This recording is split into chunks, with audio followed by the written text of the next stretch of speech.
We asked NASCAR driver Shauna Robinson what advice she would give women who have an interest in competing in motorsports. Oh, and there's a lot. There's a lot of those girls coming up now, and I think the doors are a little bit more open. And I'm grateful to have had a part of that. My advice is drive whatever you can as consistently as you can, whether it's a go-kart. A lot now.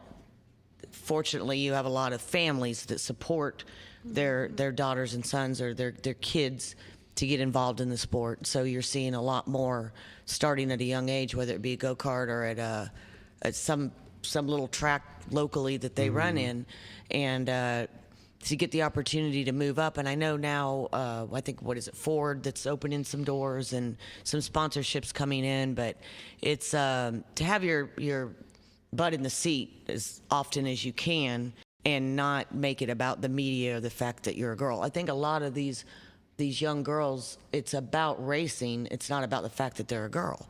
And that's what it was always with me. I didn't know any different. It was kind of just what I did.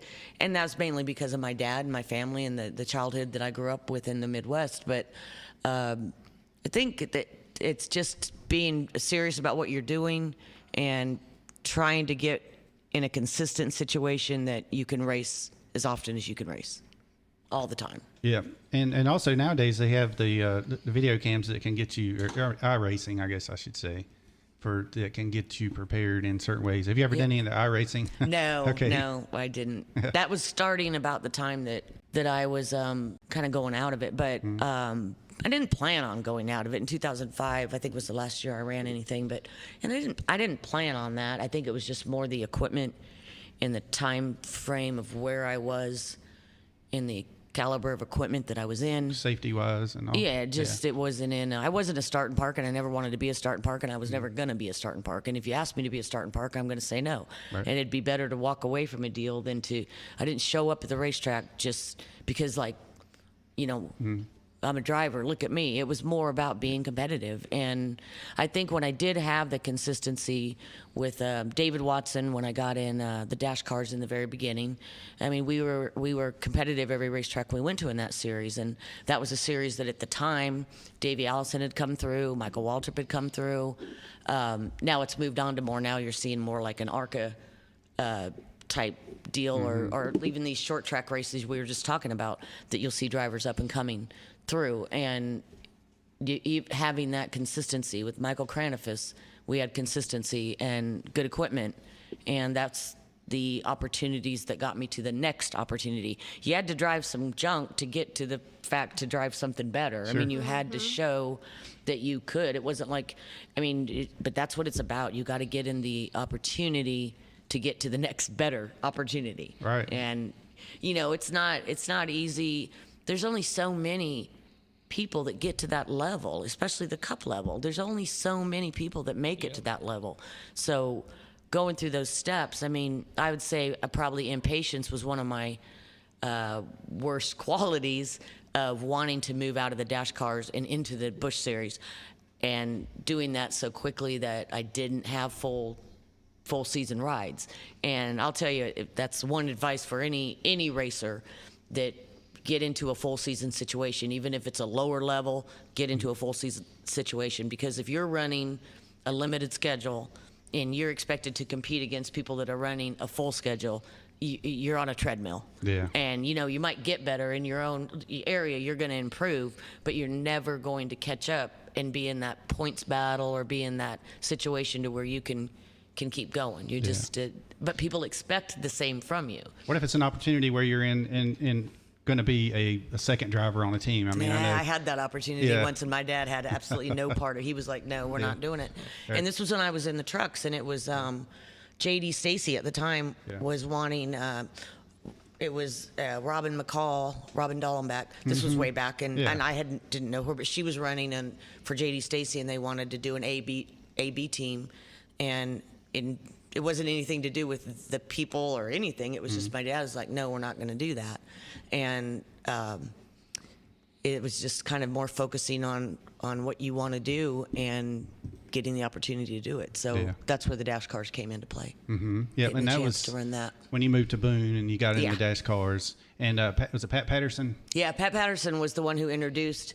Well, he came to the Dryden Oil, which was my sponsor at the time. He kind of approached Dryden Oil and it's basically like, there's not a whole lot further you can go in this series of where it's going to end up being the truck series, and it's time to get her into the stock cars. So, and that's obviously the way I wanted to go. I never really looked at open wheel so much because I didn't go from go-karts.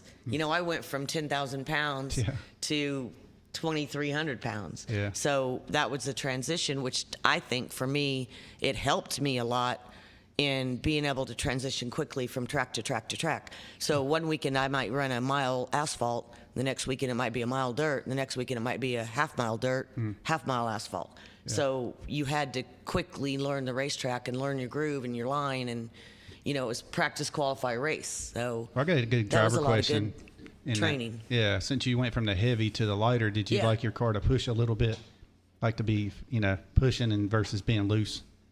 Just a Well, no, thought. you could feel. I think I could feel a seat of my pants. Wise, I could Sure. really feel what it was doing.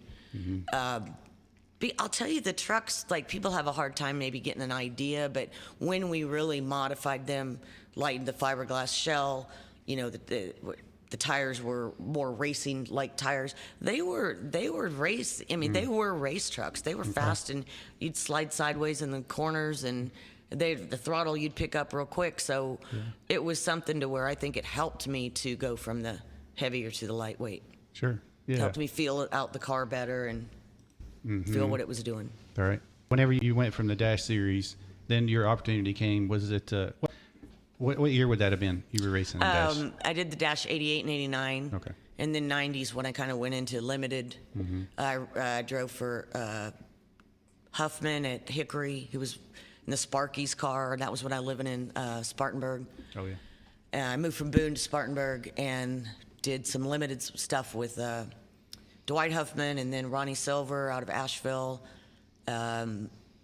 Then we got with Polaroid. Then Polaroid came in and I had like a sponsor to take to a team to start running a little bit more consistent. And then that led to Cranifus, which really was Sparky's. better.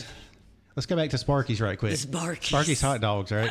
Did they have a slogan like "No other weenies don't measure up" or anything like that? I'm just wondering. Actually, I don't even remember the comment, but Sparky's Hot Dogs was a little company out of Greenville, Spartanburg.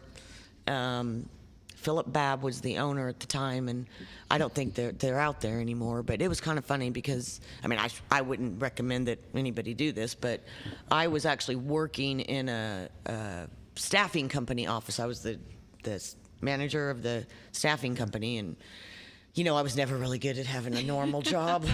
So at the time, I needed a job, so I was working there in downtown Spartanburg, and but I was still pursuing sponsors. So Sparky's had come up, and that's the time that we went and ran Hickory with Dwight Huffman, ran a few other races. David Pearson was my father-in-law at the time, and they kind of promoted the whole like Pearson thing and all of that. And so I was the manager at the staffing company, and I had to go sign autographs at the Sparky's restaurant. So I had put a little note on the door that said, "Be back in an hour," and would normally not have been a big deal, but the owner happened to come into town that day, so they were not happy about that. So the juggling of the normal job and the racing did not last very long, but it was always about the racing. So, I felt bad, but you got to do what you got to do, and racing was more important. So Right, yeah, I could see that. Definitely. Yeah. So you mentioned your dad several times. So would you say that your dad was a greater influence in what you took as your career paths because of his experience, or what would you say? Oh yeah, my dad was. Well, I mean, you always butt heads with your family. With your family, and my dad really pushed me, but I mean, he never pushed me to where if this wasn't what I wanted to do, but he was very much aware of you need to be the first. When I was running the dash cars, and he was very much involved in like, you need to be the first. And I'm like, stop, don't do that, because I want to do good. But when I did, I got first woman to get a pole in the Dash thing, and then first woman to win in the Dash Series. It was huge, and it was, and I understood what he was saying. So he was really a mentor to me. I mean, Absolutely. And he always had my back, and sometimes we disagreed on things, and sometimes we didn't. But he was definitely a good. He was my coach.